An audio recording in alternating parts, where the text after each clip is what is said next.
लक्ष्मण श्रीराम के छोटे भाई तथा शेषनाग के अवतार थे। लक्ष्मण श्रीराम व माता सीता को माता पिता तुल्य मानते थे, किंतु एक क्षण उनके जीवन में ऐसा आया जब उन्होंने स्वयं को एकदम निसहाय महसूस किया था। ये वह क्षण था जब माता सीता ने उनके सामने सीता रेखा खींच दी थी तथा उन्हें सीमाओं में बांध दिया था।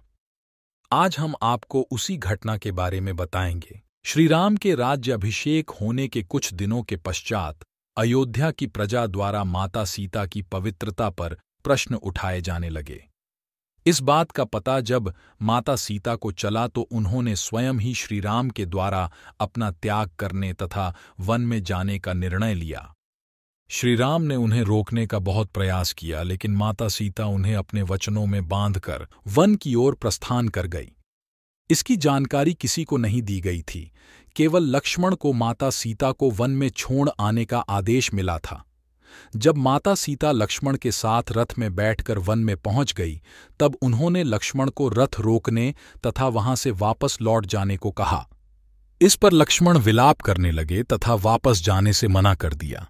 उन्होंने माता सीता को कहा कि वे अकेले उन्हें वन में नहीं जाने देंगे तथा वे भी उनके साथ चलेंगे तथा एक पुत्र की भांति उनकी सेवा करेंगे।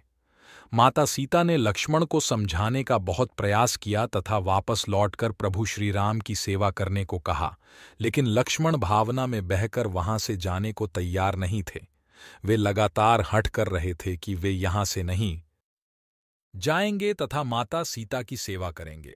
जब माता सीता ने देखा कि लक्ष्मण ऐसे नहीं मानेंगे, तब उन्होंने लक्ष्मण के सामने एक पेड़ की डाली रखी तथा कहा कि जिस प्रकार एक दिन उसने माता सीता के लिए रेखा खींची थी तथा उसे पार करने से मना किया था, उसी प्रकार आज वह लक्ष्मण के सामने रेखा खींच रही है तथा एक मां के नाते उन्हें आदेश तथा अपनी शपथ दे रही हैं कि वे इसे लांघकर उनके पीछे नहीं आएंगे। इतना कहकर माता सीता उस डाली को पार करके वन की ओर चली गई।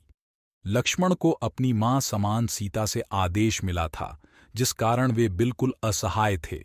ये विवशता ऐसी थी कि वे चाहकर भी उस रेखा को पार नहीं कर सकते थे, इसलिए उन्हें विवश होकर अयोध्या लौटना पड़ा। अगर आपको ये कथा अच्छी लगे तो शेयर जरूर करें।